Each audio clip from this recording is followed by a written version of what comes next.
اعوذ باللہ من الشیطان الرجیم بسم اللہ الرحمن الرحیم۔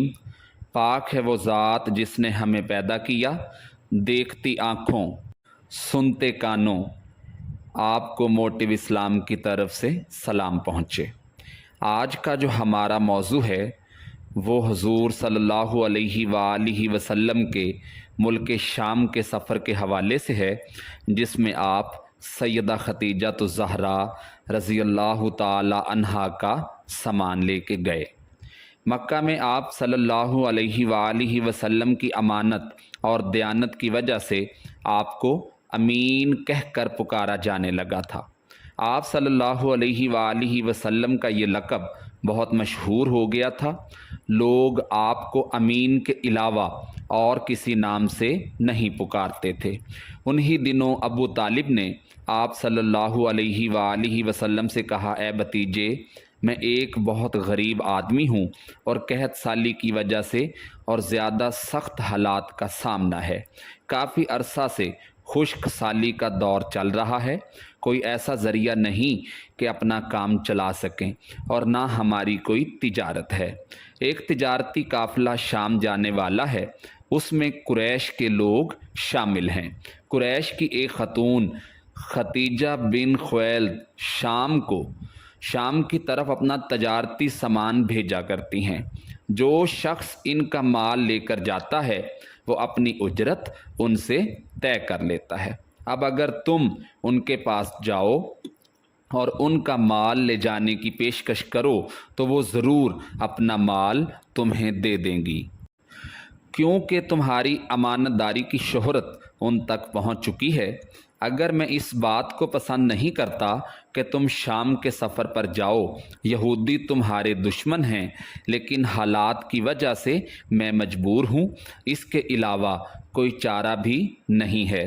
یہاں تک کہہ کر ابو طالب خاموش ہو گئے۔ تب آپ صلی اللہ علیہ وآلہ وسلم نے ارشاد فرمایا، ممکن ہے وہ خاتون خود میرے پاس کسی کو بھیجے۔ یہ بات آپ صلی اللہ علیہ وآلہ وسلم نے اس لیے کہی تھی کہ سیدہ خدیجہ رضی اللہ تعالی عنہا کو ایک با اعتماد آدمی کی ضرورت تھی، اور اس وقت مکہ میں آپ صلی اللہ علیہ وآلہ وسلم سے زیادہ شریف، پاک باز، امانت دار، سمجھدار اور قابل اعتماد آدمی کوئی نہیں تھا۔ ابو طالب اس وقت بہت پریشان تھے۔ آپ صلی اللہ علیہ وآلہ وسلم کی یہ بات سن کر انہوں نے کہا، اگر تم نہ گئے تو مجھے ڈر ہے وہ کسی اور سے معاملہ طے کر لیں گی۔ یہ کہہ کر ابو طالب اٹھ گئے۔ ادھر آپ صلی اللہ علیہ وآلہ وسلم کو یقین تھا کہ سیدہ خدیجہ رضی اللہ تعالی عنہا خود ان کی طرف کسی کو بھیجیں گی، اور ہوا بھی یہی۔ سیدہ خدیجہ رضی اللہ تعالی عنہا نے اللہ کے رسول صلی اللہ علیہ وآلہ وسلم کو بلاوا بھیجا۔ پھر آپ صلی اللہ علیہ وآلہ وسلم سے کہا، میں نے آپ کی سچائی، امانت داری اور نیک اخلاق کے بارے میں سنا ہے، اور اس وجہ سے میں نے آپ کو بلوایا ہے۔ جو معاوضہ آپ کی قوم کے دوسرے آدمیوں کو دیتی ہوں، آپ کو ان سے دگنا دوں گی۔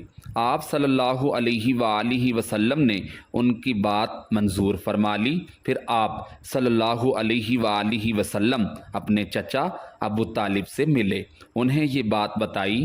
ابو طالب سن کر بولے، یہ روزی تمہارے لیے اللہ رب العزت نے پیدا فرمائی ہے۔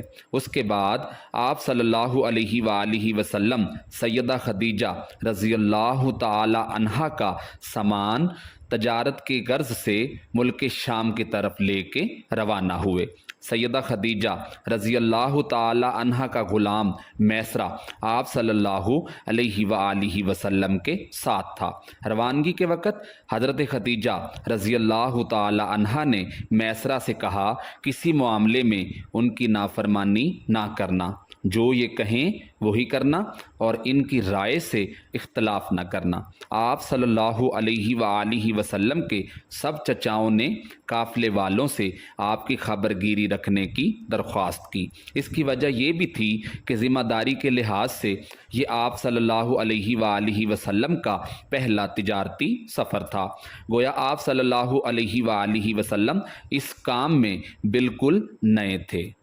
ادھر آپ صلی اللہ علیہ وآلہ وسلم روانہ ہوئے، ادھر آپ صلی اللہ علیہ وآلہ وسلم کے معجزات شروع ہو گئے۔ ایک بدلی نے آپ صلی اللہ علیہ وآلہ وسلم کے اوپر سایہ کر لیا، آپ صلی اللہ علیہ وآلہ وسلم کے ساتھ ساتھ چلنے لگی۔ جب آپ صلی اللہ علیہ وآلہ وسلم شام پہنچے تو بصرہ شہر کے بازار میں ایک درخت کے سائے میں اترے۔ یہ درخت ایک عیسائی راہب مستورہ کی خانقاہ کے سامنے تھا۔ اس راہب نے میسرہ کو دیکھا تو خانقاہ سے نکل آیا اور آ کے آپ صلی اللہ علیہ وآلہ وسلم کو دیکھا۔ آپ صلی اللہ علیہ وآلہ وسلم درخت کے نیچے ٹھہرے ہوئے تھے۔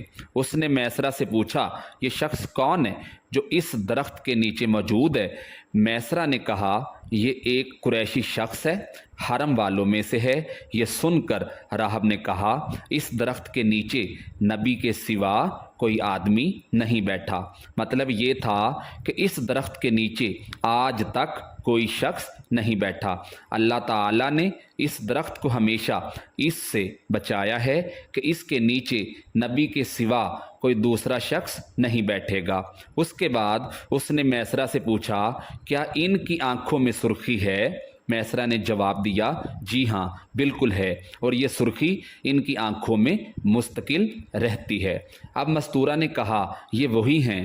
میسرہ نے حیران ہو کر اس کی طرف دیکھا اور بولے، کیا مطلب؟ کیا یہ وہی ہے؟ کون وہی؟ مستورہ نے جواب دیا، یہ آخری پیغمبر ہے۔ کاش میں وہ زمانہ پا سکتا جب انہیں ظہور کا حکم ملے گا، یعنی جب انہیں نبوت ملے گی۔ اس کے بعد وہ چپکے سے آپ صلی اللہ علیہ وآلہ وسلم کے پاس پہنچا۔ پہلے تو اس نے آپ صلی اللہ علیہ وآلہ وسلم کے سر کا بوسہ لیا، پھر آپ صلی اللہ علیہ وآلہ وسلم کے قدموں کا بوسہ لیا اور بولا، میں آپ پر ایمان لاتا ہوں اور گواہی دیتا ہوں کہ آپ صلی اللہ علیہ وآلہ وسلم وہی ہیں جن کا ذکر اللہ تعالیٰ نے تورات میں فرمایا ہے۔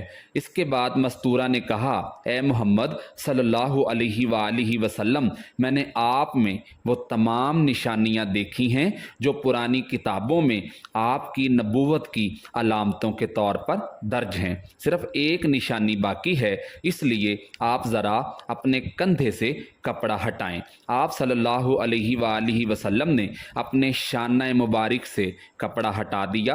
تب مستورہ نے وہاں مہر نبوت کو جگمگاتے دیکھا۔ وہ فوراً مہر نبوت کو چومنے کے لیے جھک گیا، پھر بولا، میں گواہی دیتا ہوں کہ اللہ تعالیٰ کے سوا کوئی عبادت کے لائق نہیں۔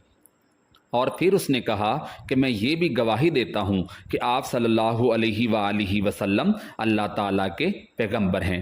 آپ کے بارے میں حضرت عیسیٰ ابن مریم علیہ السلام نے خوشخبری دی تھی اور انہوں نے کہا تھا کہ میرے بعد اس درخت کے نیچے کوئی نہیں بیٹھے گا سوائے اس پیغمبر کے، یعنی ان پڑھ ہاشمی، عربی اور مکی یعنی مکہ کے رہنے والے ہوں گے، وہ جو حوض کوثر پر قیامت کے دن باعث شفاعت ہوں گے۔ ناظرین، اس واقعے کے بعد آپ صلی اللہ علیہ وآلہ وسلم بصرہ کے بازار تشریف لے گئے۔ وہاں آپ صلی اللہ علیہ وآلہ وسلم نے اپنا مال فروخت کیا جو ساتھ لائے تھے اور کچھ چیزیں خریدیں۔ اس خرید و فروخت کے دوران ایک شخص نے آپ صلی اللہ علیہ وآلہ وسلم سے کچھ جھگڑا کیا اور بولا، لات اور عزا کی قسم کھاؤ۔